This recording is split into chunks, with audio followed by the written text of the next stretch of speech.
Shalom, perkenalkan nama saya Jennifer Amelia Linggar. Saya dari kelas A Teologi semester 6. Dan pada kesempatan kali ini dan dalam video ini saya akan menjelaskan terkait materi Teologi Perjanjian Baru dan misi atau misiologi untuk memenuhi tugas ujian akhir semester mata kuliah Teologi Perjanjian Baru. Baik, di sini ada 3 topik pembahasan yang saya akan bahas. Yang pertama, misi dalam perspektif Perjanjian Baru. Yang kedua, amanat agung dalam Perjanjian Baru. Dan yang ketiga, misi gereja dalam terang teologi Perjanjian Baru. Nah, baik, kita masuk dalam topik pembahasan yang pertama, yaitu misi dalam perspektif Perjanjian Baru.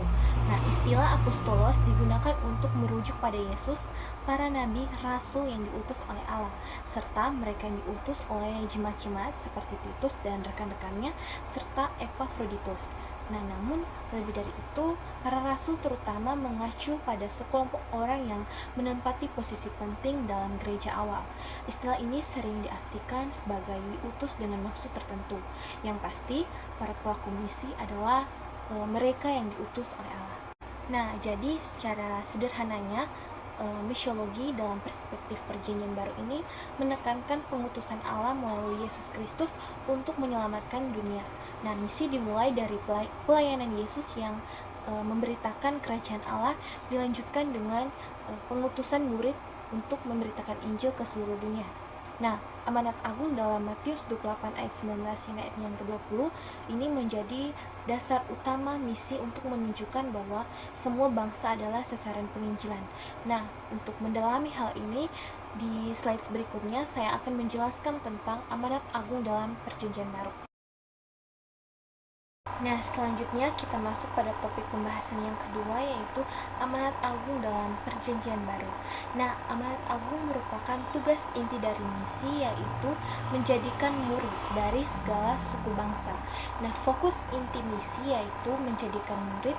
Nah, ini akan melibatkan dan akan menggerakkan umat Allah untuk pergi sebagai proses pelaksanaan strategi dan tanda taat kepada Allah untuk memberitakan Injil dengan baptis sebagai proses inkorporasi ke dalam wadah umat Allah untuk diteguhkan menjadi anggota gereja dan ajar sebagai proses konseptualisasi yang menunjang pemahaman, perubahan, dan pendewasaan hidup serta peran umat Allah.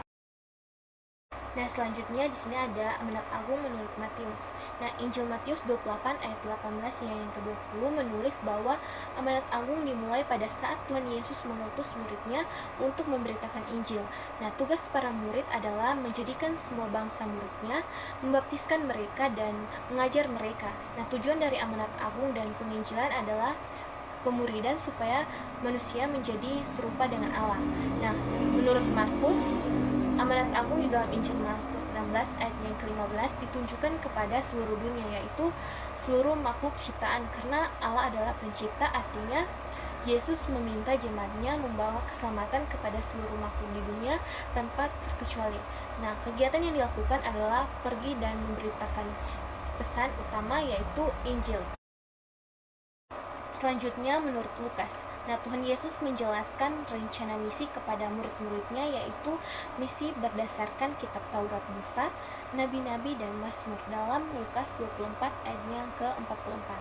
Nah, inti daripada Injil adalah kematian dan kebangkitan Tuhan Yesus dengan tujuan supaya terjadi pertobatan dan pengampunan. Jadi, pemberitaan Injil bagi seluruh bangsa mulai dari Yerusalem dalam Lukas 24 ayat yang ke-46 hingga ayat yang ke-49, dan alat yang dipakai adalah murid-muridnya. Selanjutnya menurut Yohanes. Nah, Injil Yohanes menulis bahwa Tuhan Yesus mengutus murid-muridnya sama seperti Bapa telah mengutus anaknya yang tunggal, yaitu Tuhan Yesus dalam Yohanes 20 ayat 21 hingga ayat yang ke-23.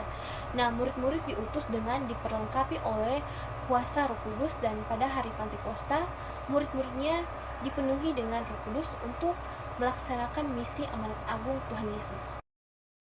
Nah, selanjutnya menurut Kisah Para Rasul. Nah, Kisah Para Rasul 1 ayat yang ke-8 menguraikan dan menekankan tentang tugas bersaksi tentang Tuhan Yesus Kristus, dan ini merupakan pesan utamanya. Nah, dalam melakukan penginjilan itu ada jaminan dari Allah, yaitu kuasa Roh Kudus. Nah, Injil harus disampaikan dan ditujukan kepada semua orang berdosa, yang dimulai dari Yerusalem, seluruh Yudea, Samaria, dan bahkan sampai ke bagian terpencil dari bumi. Nah, jadi secara kesimpulannya, amanat agung dalam perjanjian baru ini merupakan inti dari misi gereja yang mencakup perintah untuk menjadikan semua bangsa murid, membaptis dan mengajar mereka menaati segala sesuatu yang telah diajarkan oleh Kristus. Nah, dalam Injil Markus 16 ayat yang ke-15 tadi, perintah untuk memberitakan Injil kepada segala makhluk menegaskan bahwa misi ini bersifat menyeluruh, yaitu mencakup tidak hanya manusia tetapi seluruh ciptaan. Nah, amanat agung tidak hanya memperhatikan aspek antropologi saja tetapi juga ekologi. Nah, hal ini menunjukkan bahwa ekologi tidak terpisah dari misi, sebab karya penyelamatan Allah dalam Kristus meliputi pemulihan hubungan antara manusia, Allah, dan alam. Oleh karena itu, tanggung jawab ekologis menjadi bagian dari ketaatan terhadap amanat agung, di mana kita dipanggil untuk menjaga dan merawat ciptaan sebagai wujud nyata dari pemberitaan Injil dan pemuridan yang holistik. Nah, selanjutnya kita masuk dalam topik pembahasan yang terakhir, yaitu misi gereja dalam terang teologi perjanjian baru. Nah, dalam terang teologi perjanjian baru, misi gereja itu merupakan suatu dari karya keselamatan Allah yang dilakukan melalui Yesus Kristus. Nah, di sini ada 3 aspek utama dalam misi atau tugas gereja. Yang pertama, marturia atau kesaksian.